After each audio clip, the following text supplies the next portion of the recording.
Good day, good evening, good afternoon, folks. This is Profound of Profound Thinkers Investing, the show. Here back with another episode featuring Chip Cagle, the money man. He's going to share with us some of the lessons he learned in the Great Recession. And he's specifically talking about hard money lending and the pros of being a hard money lender recipient in this current recession. Sit back, relax, and enjoy the show.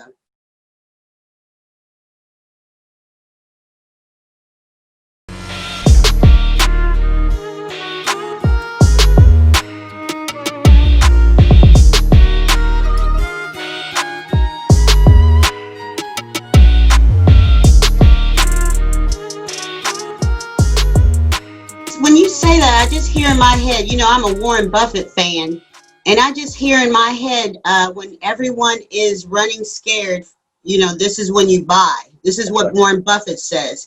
So do you find that the more experienced buyers are continuing to buy? Is that what you see? Definitely are. And that brings up another point. When we were talking about the Great Recession and what people learned from that Great Recession is the people who had cash were the ones that did the best.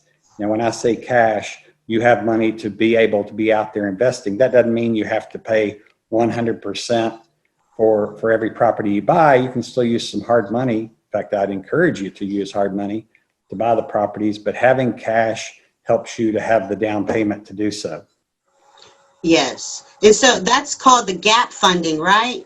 Well, I'm more referring to having your own cash, because gap funding right now is not is kind of dried up itself, and then also it may not be available at all.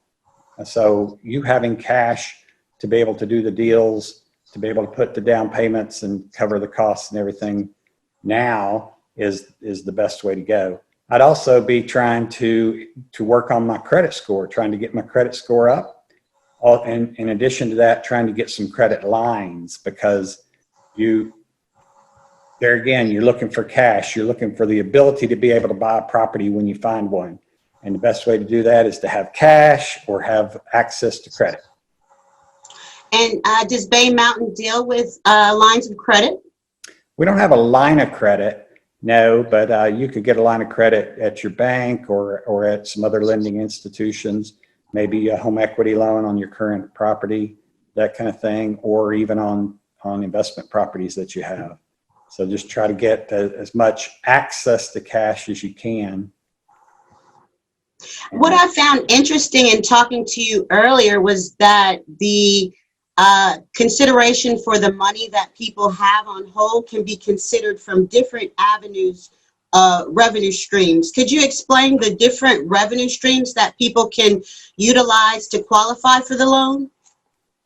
Well, if you're referring to Bay Mountain, they're not really looking for your revenue streams at all.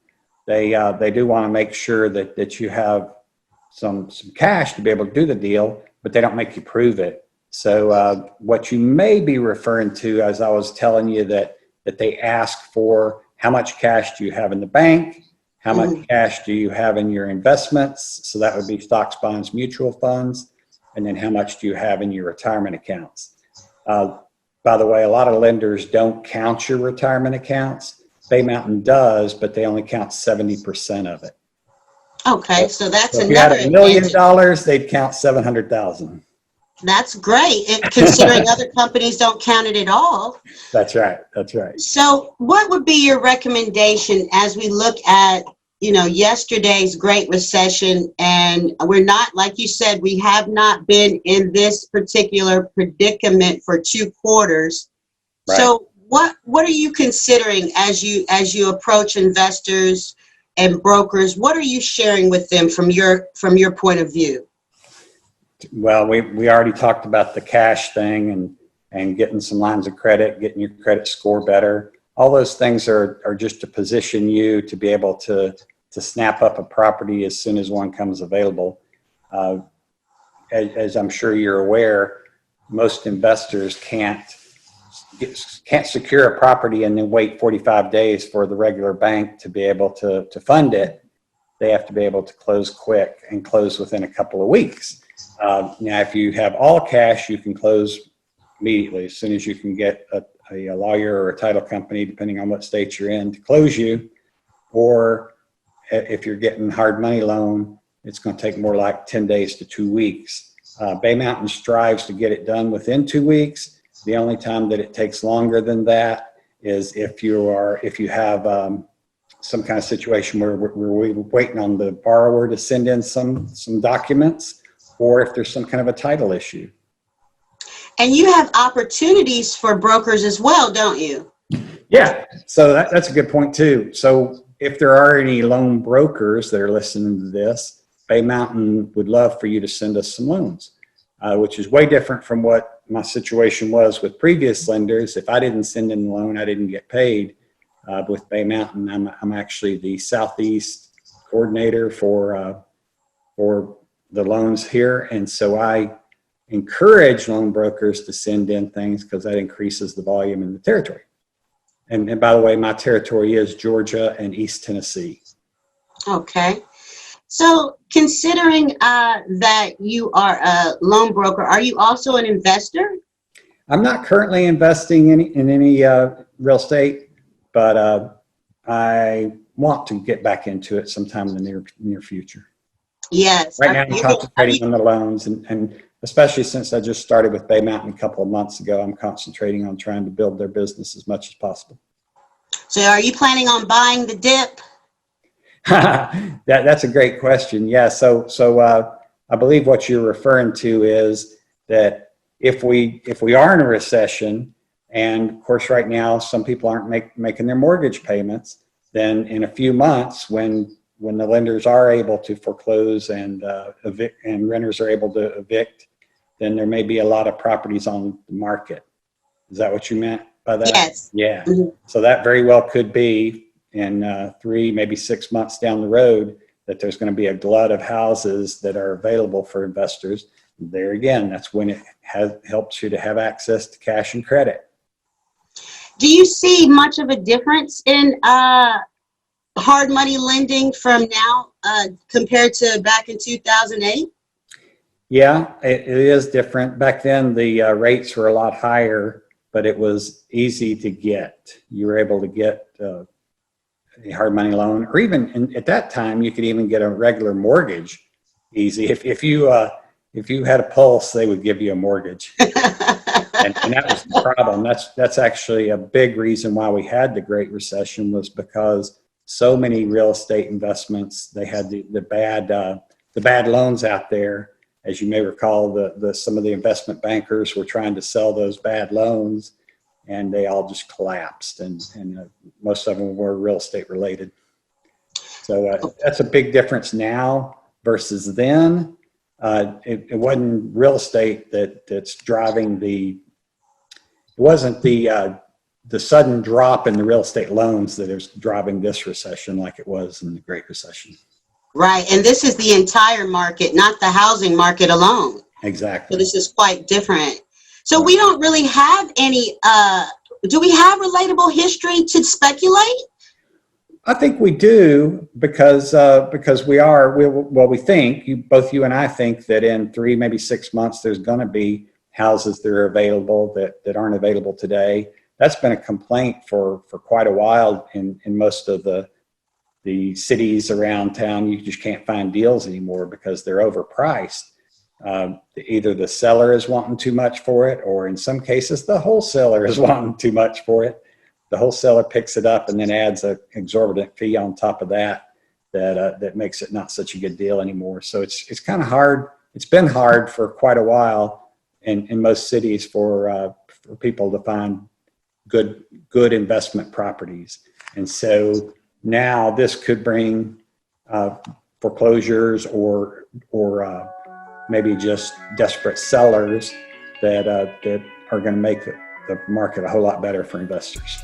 Good afternoon, good evening, good day, beautiful, brilliant people. This is Profound of Profound Thinkers Investing, the show. Here, back with another Wisdom's Corner for you folks. Was it Chip Cagle the man of the hour. We call him the money man around here, and he offers loans through Bay Mountain. He is actually the Southeast coordinator, which covers the regions of Tennessee and Georgia.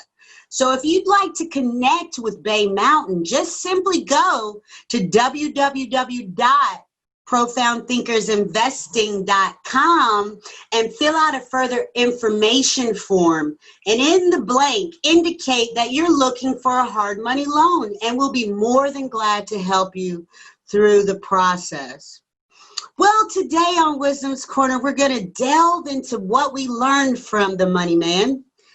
He taught us that having cash to do the deals is essential. You want to have cash in hand because you want to have the down payment, and that's going to be your best way to go in the current economic market. Chip encourages us to work on our credit score. He also further emphasized the importance of getting lines of credit established. He goes into how getting access to lines of credit is a great possibility, and Bay Mountain is looking for investors not to prove income streams, but rather they're looking at all the avenues by which you can prove that you do have cash, including taking 70% of your retirement funds into consideration. A hard money loan, according to Chip, usually takes only 10 days to process. That's 2 weeks at the most. And the only issue that Chip has come across in the delay of this process has simply been title issues with the property or issues with the borrower getting the proper information to the lender. Chip has brilliantly created leverage for himself by teaming and partnering with Bay Mountain as the Southeast Regional Coordinator, who profits as he helps others who are loan brokers and they send him loans. The money man's territory is Georgia and East Tennessee, so keep that in mind when you're shopping for asset properties in those regions. As we also learned from Chip, this is something that our other reoccurring guest, Don Thornton, has also emphasized, and Chip agrees, that people are not currently paying their mortgage as they were prior to the current pandemic situation. So, having that in mind, in another 3 to 6 months from now, it is now July 2020, there's going to be an influx of houses that probably are going to be available for investors. And so we thank you again, and come back and join us when we speak with Chip Cagle again about his comparative analysis to the 2006 Great Recession and what we are currently experiencing in the market in 2020. We thank you for joining us. Have a beautiful